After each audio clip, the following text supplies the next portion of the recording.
Iniciamos hoy la meditación del artículo 11 del credo. Creo en la resurrección de la carne. Y que ese decir creo en la resurrección de la carne, cuando lo decimos, estamos fundamentalmente hablando de la resurrección de nuestros cuerpos al final de los tiempos. En la vida eterna es la reproducción o la participación de la misma resurrección de Cristo. Así como Cristo, su cuerpo fue destruido, fue sepultado, Él con su propio poder ordena a su cuerpo que resucite y a su alma que tome posesión de su cuerpo. Eso que Jesús hizo por propia virtud es lo que nosotros creemos que va a suceder en nosotros por el poder de Cristo, de la resurrección de Cristo. Así lo explica el numeral 989. Creemos firmemente y así lo esperamos, que del mismo modo que Cristo ha resucitado verdaderamente de entre los muertos y que vive para siempre, igualmente los justos, después de su muerte, vivirán para siempre con Cristo resucitado, y que Él los resucitará en el último día. Y así como la resurrección de Cristo fue obra de la Santísima Trinidad, de igual manera, por el poder y en virtud de la Santísima Trinidad, nuestros cuerpos resucitarán. Es de la Sagrada Escritura hay muchas citas que nos hablan de esta resurrección. Está Romanos 8:11. Si el Espíritu de aquel que resucitó a Jesús de entre los muertos habita en vosotros, y todos sabemos que ya ese Espíritu habita por el bautismo. Aquel que resucitó a Jesús de entre los muertos, el mismo Padre, el mismo Espíritu, dará también la vida a vuestros cuerpos mortales por su Espíritu que habita en vosotros. Ahí refleja toda la obra de la Trinidad. Aquel que resucitó a Jesús, el Padre, por el poder de su Espíritu, y el Hijo es el agente de esa resurrección. En Romanos 8:11, y hay otra cita diferente a esta que leímos, en la de Primera Tesalonicenses 4:14, que hace referencia también a esta resurrección de nuestros cuerpos. La Primera Tesalonicenses 4:14, si creemos que Jesús murió y resucitó, así también Dios por Jesús tomará consigo a los que se durmieron en Él. La Primera Corintios 6:14 hace referencia a lo mismo. Y Dios que resucitó al Señor nos resucitará también a nosotros por su poder. Y Segunda Corintios 4:14 nos habla, dice así: sabiendo que quien resucitó al Señor Jesús, también con Jesús nos resucitará y nos hará estar con vosotros. Nosotros, por lo menos cuando ya esto que es una idea que está en el corazón de que vamos a resucitar con Cristo, pero en estos tiempos en que lo que estaba tan sólido en la fe del pueblo, a través de todos esas fuerzas, como dice el apóstol, que nuestros enemigos no son de la carne, son espíritus, son potestades, es toda la obra del mal, cómo están debilitando la fe a través de esas películas. Se me viene ahora a la memoria la de una película que hace poco pasaron, El Cuerpo. Precisamente habla de que encuentran los huesos de un crucificado, los restos de un crucificado, y presentan a la iglesia tratando de ocultar la evidencia que una antropóloga encuentra de que esos restos son de Jesús y que por tanto Jesús no resucitó. Y esa película la están pasando por la televisión y por todas partes, ¿no? Y esa es la obra del mal. Y presentan a la iglesia temerosa de que el resto del mundo se dé cuenta de ese hallazgo, porque entonces se desvirtuaría lo que siempre he enseñado, que es la resurrección de Cristo. Entonces supuestamente eso es una mentira. Como dice San Pablo, si Cristo no resucitó, vana es nuestra fe. Entonces, ¿para dónde vamos? ¿Hacia dónde caminamos? ¿Cuál es nuestro fin? Que matando la fe en la resurrección de Cristo, se derrumba todo, absolutamente todo. Y por eso es que hacen esas obras, ¿no? Esas películas, esas tramas, es una cosa verdaderamente satánica. Es la obra del mal. En la medida en que es verdad, está bien enraizada en el corazón, pero eso se logra desde niño. Cuando nos la sembraron a nosotros, desde niño. Ahora podemos ver lo que veamos, pero ya eso nadie nos lo quita, porque ha echado raíces, una fe alimentada, conservada, vivida. Pero si esto nos enseña en ningún momento, ni en la catequesis, ni en los colegios, ni en los hogares, ni nada, cuando llega toda esta avalancha de información negativa, totalmente contra la iglesia, si encuentran mentes vacías y corazón vacíos, lo van a creer, por lo menos lo van a dudar. Entonces el creo en la práctica se va diluyendo, y muchas veces, como dolorosamente me ha tocado ver en algunos jóvenes, cuando van viendo como verdad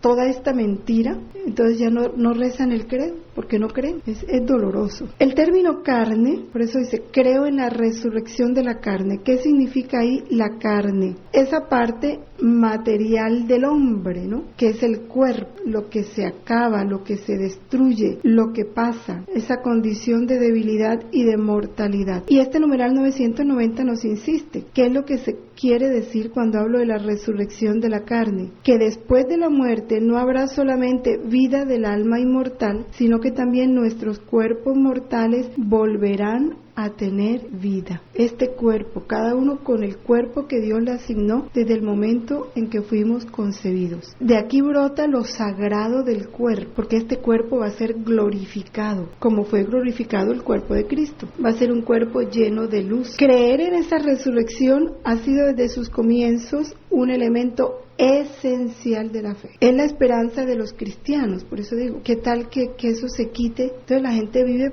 como los paganos, ¿no? Comamos y bebamos, que mañana moriremos. Puritos paganos, porque no hay la esperanza de la vida eterna. En la primera carta de los Corintios, en el capítulo 15, cuando se rumoraba entre los primeros cristianos, ¿se acuerdan que había un grupo que creía en la resurrección y otro no? Dice así San Pablo, ¿cómo andan diciendo algunos que no hay resurrección de muertos? Si no hay resurrección de muertos, tampoco Cristo resucitó. Y si Cristo no resucitó, vana es nuestra predicación y vana también vuestra fe. Pero no, Cristo resucitó de entre los muertos como primicia de los que durmieron. El primero, después de él vamos todos los demás. Ahora, este misterio de la resurrección, que es lindo contemplarlo, porque si uno se pone a ver cómo el pecado original destruyó todo el plan de Dios, entre comillas, ¿no? Era para que hubiéramos desaparecido y no más, pero el plan de Dios persiste para siempre. Y Dios, con la redención y con la santificación, conduce al hombre hacia ese lugar y hacia ese orden para el cual fue creado, el vivir eternamente unido a Él, participando de su felicidad eterna. Ese es el fin para el cual Dios nos creó, para que lleguemos a ser eternamente felices como eternamente feliz es Él. Y es la razón por la que Él resucita nuestro cuerpo. No le basta llevar nuestra alma al cielo, sino también este cuerpo mortal también empieza a participar de esa gloria, de esa felicidad, que es un misterio. ¿Cómo va a ser eso? Pero se va a dar. Este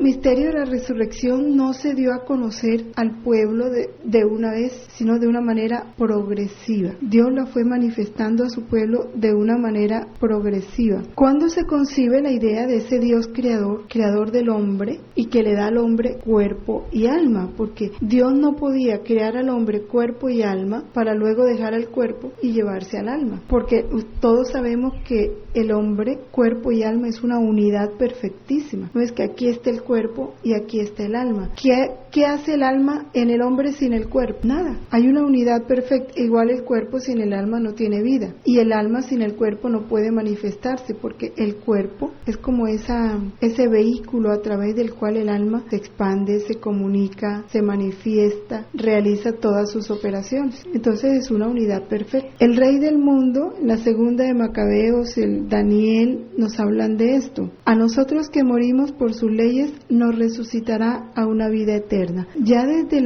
el Antiguo Testamento, en el libro de los Macabeos, se nos habla de esa resurrección. Luego, en segunda Macabeos, ¿se acuerdan cuando empezaron a perseguir a los cristianos, a los creyentes, a los judíos? Que dice uno de ellos, es preferible morir a manos de los hombres con la esperanza que Dios otorga de ser resucitados de nuevo por Él. Creo que esta es la cita de la mamá que alienta a su hijo a morir, al hijo menor, al último, que él le dice que hable en su lengua para que lo anime a que le ofrezca sacrificio a los dioses, y la mamá le habla en su lengua, pero es para animarlo a morir por Dios. Igual en el libro de Daniel, en el foso de los leones, ellos prefieren morir en manos de los hombres teniendo su apoyo apoyo en la resurrección. Todo esto lo hace uno lo lleva a uno como a estremecerse. ¿Cómo será esa generación que ya no crea en la resurrección? Volvemos al paganismo total, que a dónde camina el hombre si no hay una esperanza de resurrección. Los fariseos y muchos contemporáneos del Señor esperaban la resurrección. Jesús con firmeza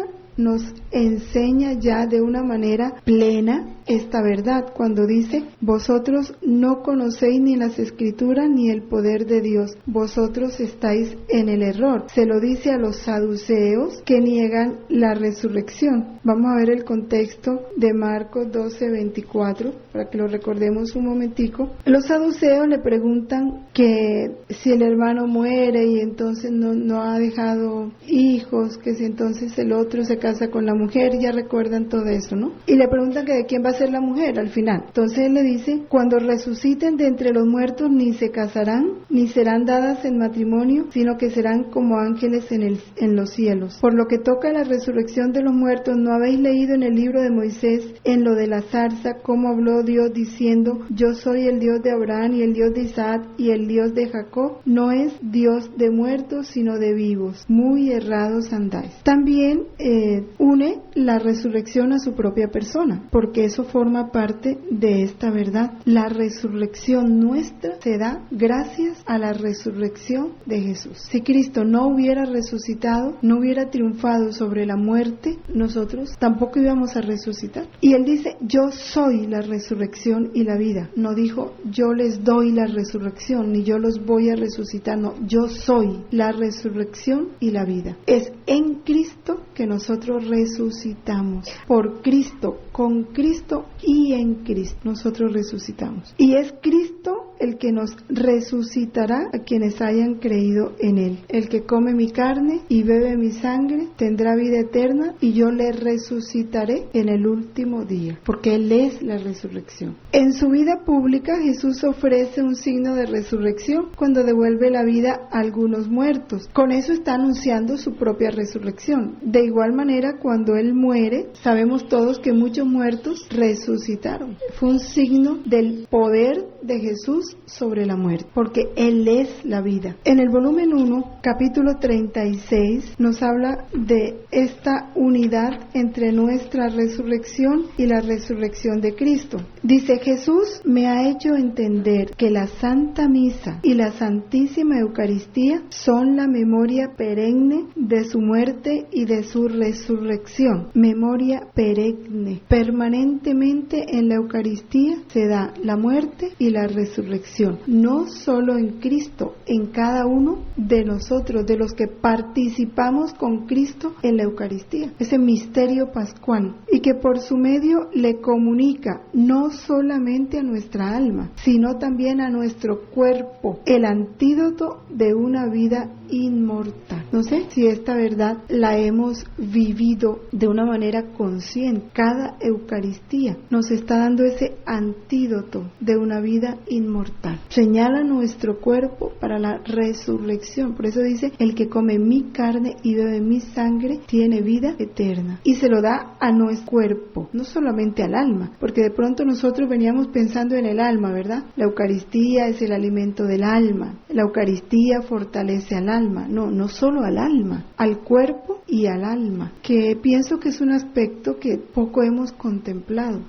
cómo nuestro cuerpo se va divinizando con la Eucaristía, con la participación en la muerte y resurrección de Cristo en cada misa. Se va llenando de luz, se va llenando de Dios. La Santa Misa, por lo tanto, y la Eucaristía nos dicen que nuestros cuerpos deshechos y hechos cenizas por la muerte resucitarán en el último día a la vida inmortal, que para los buenos será gloriosa y para los perversos llena de tormentos, ya que éstos, no habiendo vivido con Cristo, no resucitarán con Él, mientras que los buenos, habiendo vivido íntimamente con Cristo, resucitarán casi al igual que Jesús mismo. ¿Y cómo resucitó Jesús? Casi al igual. Todas las propiedades del cuerpo de Cristo, lleno de luz, hermoso, que traspasaba las paredes, que no ocupaba espacio. Todas las características, ahorita las vamos a ver, que tienen un cuerpo glorioso, esas mismas tendrán nuestros cuerpos. Ahora, ese es un misterio. ¿Cómo va a ser dónde vamos a estar, si el cielo no es un lugar sino un estado y todos nuestros cuerpos van a resucitar. Bueno, eso será hermosísimo.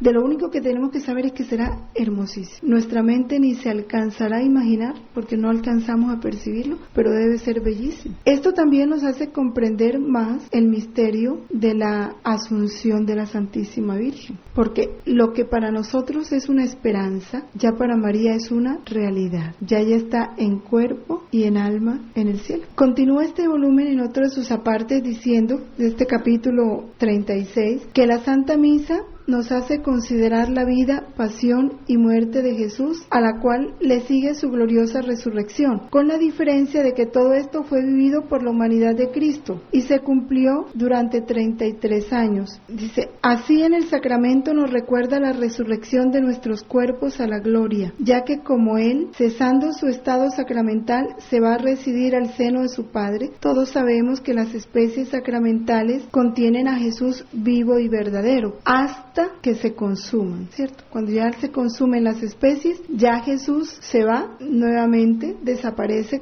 vivo y real. Entonces ya vivo y real se vuelve a su Padre, porque en las especies está en cuerpo, sangre, alma y divinidad, que es un misterio bellísimo, como si tuviéramos un niñito dentro de nosotros, no completico. Regresa al seno de su divino Padre como cuando resucitó de la muerte, así como subió en la ascensión, de igual manera se va cuando desaparecen las especies. Por eso dice más adelante, así las almas humanas, cesando su estado de vida presente, pasarán a morar eternamente en las moradas del cielo en el seno de Dios, mientras que nuestros cuerpos se consumarán al igual que las especies sacramentales, como si ya no tuvieran existencia, pero después, con un prodigio de la omnipotencia de Dios, adquirirán la vida el día de la resurrección universal, y unidos a la propia alma se irán a gozar, si fueron buenos, a la eterna bienaventuranza de Dios, mas en el caso contrario se apartarán de Dios para sufrir los más atroces y eternos tormentos. Y esta reflexión que a mí me parece bellísima, porque digo que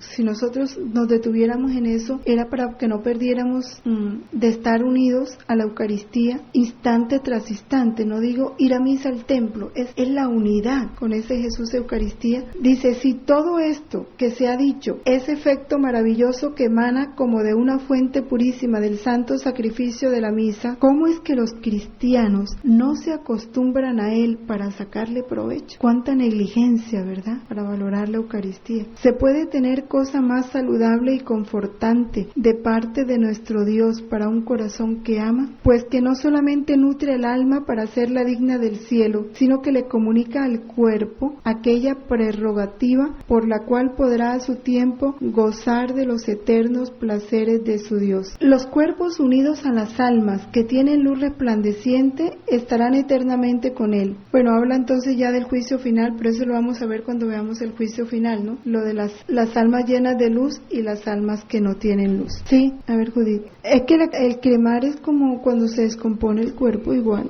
Es que este cuerpo, cuando ya se separa del alma, tiene que destruirse. ¿Sí? Ahí lo que cambia es el proceso, ¿sí? Un proceso es más lento, se va deteriorando más lento y de otro modo. La cremación es la misma destrucción más rápido. Por eso es que la iglesia no se opone. No, porque ya no hay alma en el cuerpo y de igual el cuerpo se va a destruir. Bueno, por eso ser testigo de Cristo es ser testigo de su resurrección. Ahora, tenemos que entender qué es ser testigo de su resurrección. ¿Cuándo soy yo un testigo de la resurrección? El 995. Ahorita nos podemos preguntar eso. ¿Cómo hago yo para hacer? No es estar diciendo cada rato yo voy a resucitar, no. ¿Cuál es el verdadero testimonio de que yo creo en la resurrección?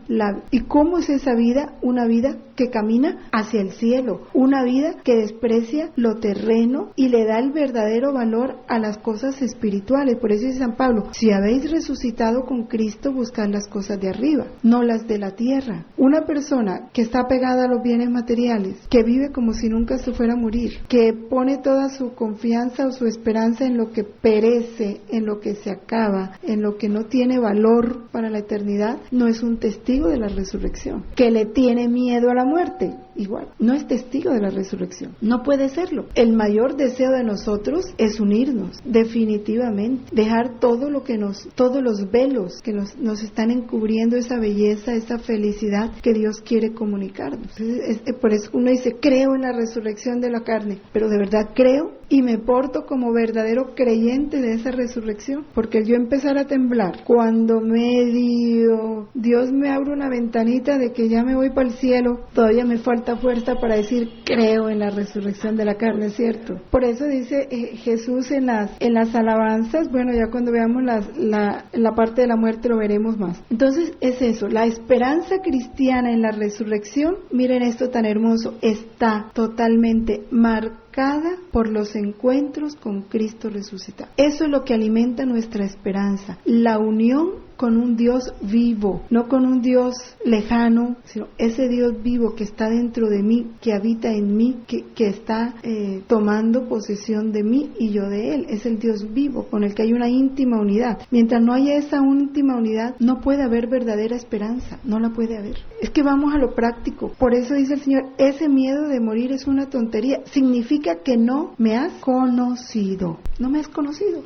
O sea, yo soy para ti un ser extraño, lejano, así comulgues todos los días, así hagas muchas oraciones, así. No soy un Dios cercano para ti. No has tenido un encuentro con Cristo resucitado. Que estas son las verdades que alimentan nuestra fe y nuestra esperanza. Por eso es doloroso ver en los católicos comportamientos de paganos, realmente de paganos, porque no ha habido un encuentro con Cristo resucitado. Desde el principio, esta fe cristiana en la resurrección ha encontrado incomprensiones y oposiciones desde que Cristo resucitó, empezando por los soldados y por los que mandaron a custodiar el sepulcro, que habiendo visto la evidencia decidieron no cuente. Dice San Agustín, en ningún punto la fe cristiana encuentra más contradicción que en la resurrección de la carne. Se acepta muy comúnmente que después de la muerte la vida de la persona humana continúa de forma espiritual, pero ¿cómo creer que este cuerpo tan manifiestamente mortal puede resucitar a la vida eterna? Como dicen, bueno, ¿y si se destruye entonces? ¿Y qué hay imposible para Dios? Si reconstruyó su cuerpo, no va a ser el de nosotros, ¿no? Si Él nos hizo. En el volumen 4, capítulo 64, tuvo tanta gloria mi humanidad por medio de la perfecta obediencia que destruyendo del todo la naturaleza antigua, me restituyó la nueva naturaleza gloriosa e inmortal. Así el alma, por medio de la obediencia, fíjense, puede formar en sí la perfecta resurrección a las virtudes. Y así, si el alma está afligida, la obediencia la hará resucitar a la alegría. Si está agitada, la obediencia la hará resucitar a la paz. Si tentada, la obediencia la suministrará la cadena más fuerte para atar al enemigo y la hará resucitar victoriosa de las insidias diabólicas. Si asediada de pasiones y vicios, la obediencia, dándoles muerte, la hará resucitar a las virtudes. Esto en cuanto al alma, y a su tiempo producirá también la resurrección del cuerpo. La obediencia. ¿A qué? A todo. A lo principal, a la voluntad de Dios manifestada. ¿Qué es lo que le da fuerza? ¿Dónde encuentro yo la fuerza? A la obediencia, en traspasar las apariencias y ver la voluntad de Dios, porque la obediencia es la que me va a dar muerte. ¿Cuándo hay resistencia a la obediencia? Cuando es contraria a lo que yo quiero, a lo que yo pienso, a lo que me gusta, ¿sí? Entonces, toda obediencia trae un proceso de muerte y de resurrección a una nueva vida. Estoy en la tristeza, resucito la alegría. La obediencia me va dando esa resurrección. Esto en cuanto al alma, y a su tiempo producirá también la resurrección del cuerpo, porque me va unificando a Dios, a esa voluntad de Dios, que de pronto, bien decía San Pablo, para mí morir es ganancia. Toda muerte, cualquier tipo, es ganancia, porque es resurrección, porque la resurrección la vamos empezando a vivir desde aquí. Todo se empieza desde aquí. ¿Cómo resucitan los muertos? Primero tenemos que acordarnos qué es la muerte. La muerte es la separación del alma y del cuerpo. Ahí se produce la muerte. En el instante en que el alma se separa del cuerpo, sale del cuerpo, quedamos hechos cadáver. El cuerpo del hombre, dice el numeral 997, cae en la corrupción, mientras que su alma va al encuentro con Dios en espera de reunirse con su cuerpo glorificado. Dios, en su omnipotencia, dará definitivamente a nuestros cuerpos la vida incorruptible, uniéndolo a nuestras almas por la virtud de la resurrección de Jesús. ¿Quiénes van a resucitar? Todos los que han muerto, o sea, todos. San Pablo habla de que para cuando llegue el juicio universal, los que no han muerto serán arrebatados, pero todos los que han muerto hasta ese momento resucitarán. Ah, claro, si a los que están muertos les han resucitado el cuerpo, pues los que están vivos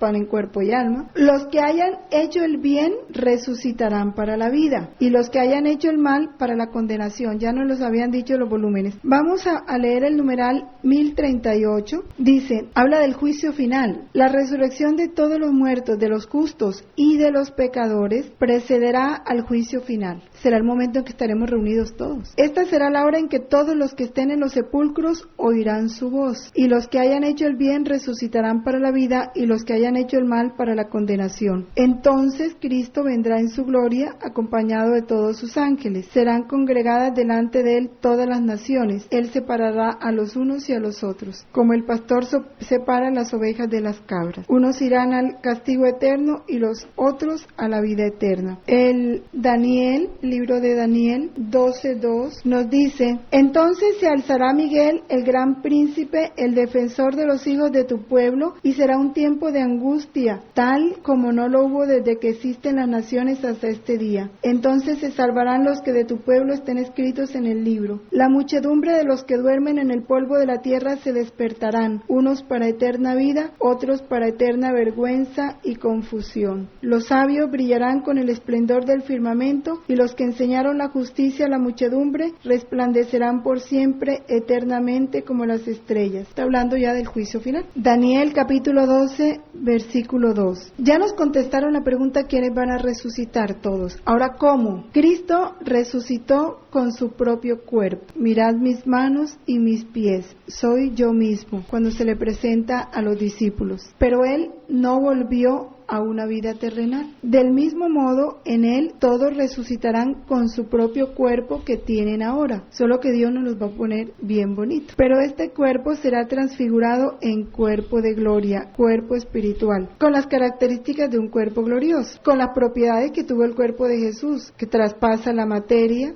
lleno de luz, porque lo que Jesús mostró en la transfiguración son las características de un cuerpo glorioso, vestido de luz resplandeciente. Y ¿para qué nos resucita el cuerpo? Para que ese cuerpo también participe de la gloria que participa el alma, o del castigo. ¿Cómo resucitan los muertos? ¿Con qué cuerpo vuelven a la vida? Necio, lo que tú siembras no revive sino muere. Y lo que tú siembras no es el cuerpo que va a brotar, sino un simple grano. Se siembra corrupción, resucita incorrupción. Los muertos resucitarán incorruptibles. Es necesario que este ser corruptible se revista de incorruptibilidad, y que este ser mortal se revista de inmortabilidad.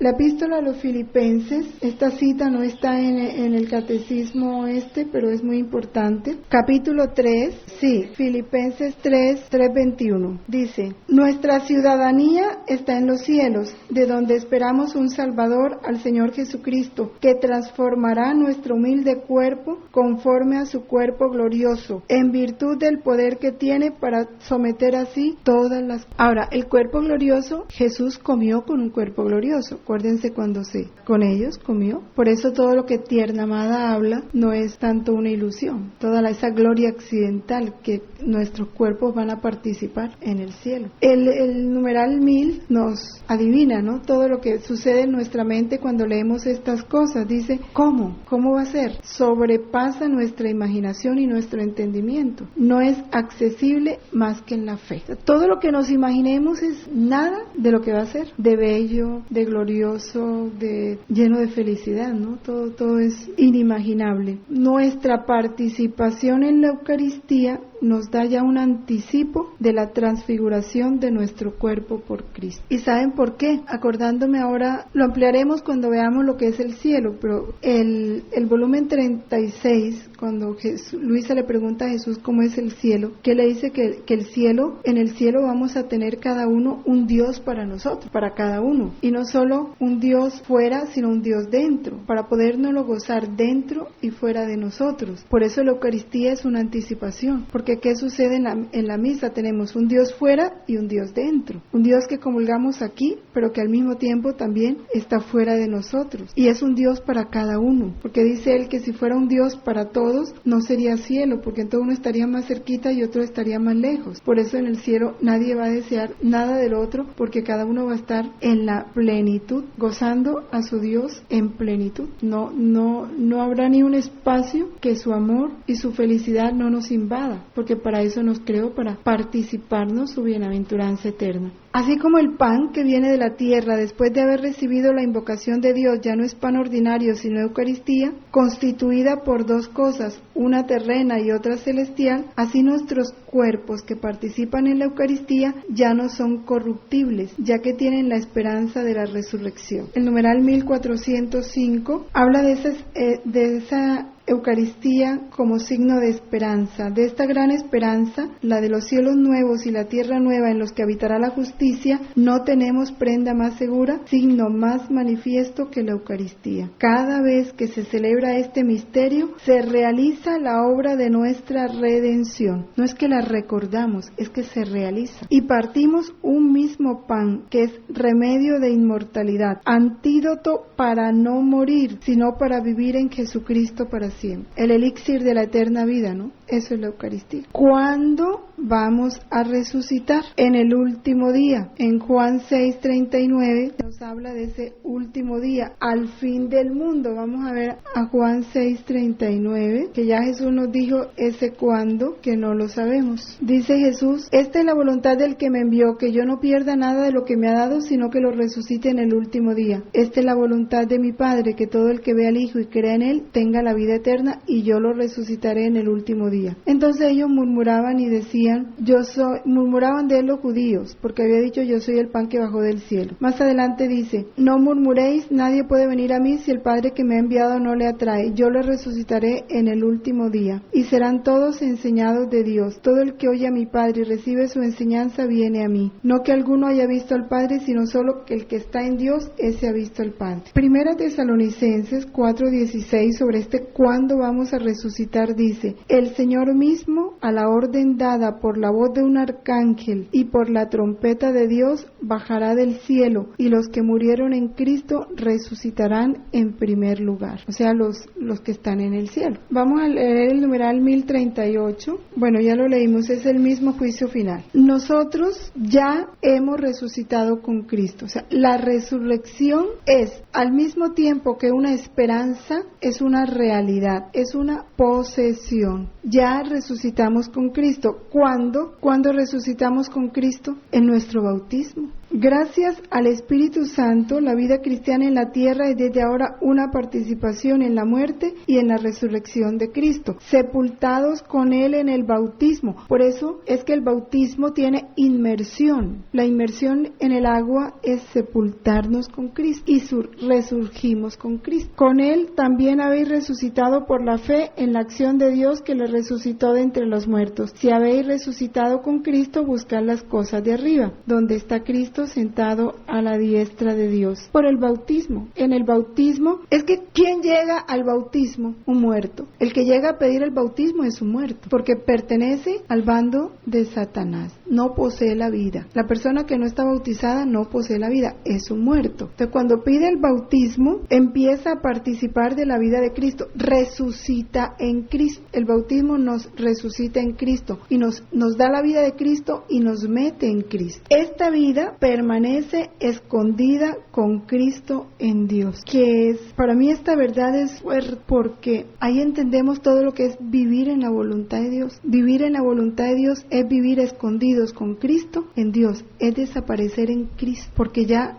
nosotros entramos en la vida de Cristo, ya no tenemos vida, ya nuestra vida es la vida de Cristo, porque nuestra vida está en Cristo y la vida de Cristo está en nosotros. Eso es lo que hay que reconocer permanentemente y vivir conforme a esa verdad. Esto es lo que nos da la unificación con Cristo, en pensamiento, en voluntad, en todo, pero vivirla, ¿no? La vida que se nos dio en el bautismo permanece escondida con Cristo en Dios. Fuera de Cristo no hay vida. Con Él nos ha resucitado y hecho sentar en los cielos con Cristo Jesús. O sea, ya la resurrección nuestra en Dios ya es, porque estamos en su Hijo. Alimentados en la Eucaristía con su cuerpo, nosotros pertenecemos ya al cuerpo de Cristo. Cuando resucitemos en el último día, también nos manifestaremos con Él llenos de gloria, pero es con Cristo, no es fuera de Cristo. Esperando este día, el cuerpo y el alma del creyente participan ya de la dignidad de ser en Cristo, donde se basa la exigencia del respeto hacia el propio cuerpo y también hacia el ajeno, particularmente cuando sufre. De esto San Pablo nos lo decía en la primera carta de los Corintios: el cuerpo es para el Señor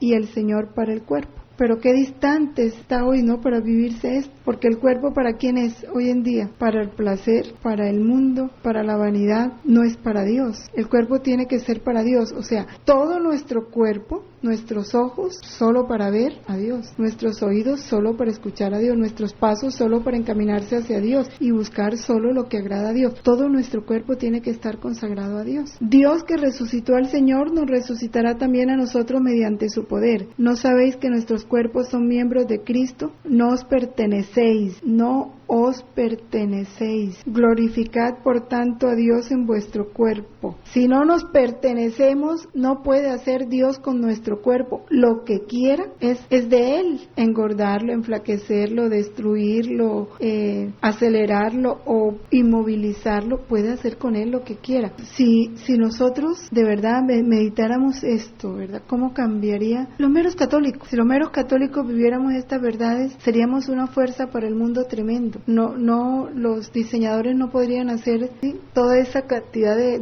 no podrían hacer de los cuerpos unos títeres o unos maniquíes, como está sucediendo ahora. Si el católico viviera convencido de esta verdad: no os pertenecéis. Todo como está el mundo hoy. Leamos ya para terminar el numeral 1397, por lo menos que para nosotros quede esta enseñanza. Habla de el compromiso en favor de los pobres. Nosotros debemos reconocer a Cristo en los más pobres, sus hermanos. Meditar las obras de misericordia, porque el que está sufriendo, Cristo sufre en él, porque él es parte del cuerpo de Cristo. En el volumen 2, capítulo 45, dice: hija mía, me sirvo de ti para poder continuar mi pasión. Como mi cuerpo glorificado ya no puede ser capaz de sufrir, viniendo a ti me valgo de tu cuerpo, como me valí del mío en el transcurso de mi vida mortal, para poder continuar sufriendo mi pasión, y así poder ofrecerme delante de la divina justicia como víctima viviente de reparación y de propiciación. Todo el que sufre en el cuerpo, ¿quién está sufriendo en él? Jesús. Está continuando en ese cuerpo su pasión. Por eso tuve hambre y me diste de comer, tuve sed y me diste de beber, estuve enfermo y me visitaste. Es Jesús el que allí sufre. Entonces vamos a tomar un descanso y volvemos después para ya hablar lo que es la muerte.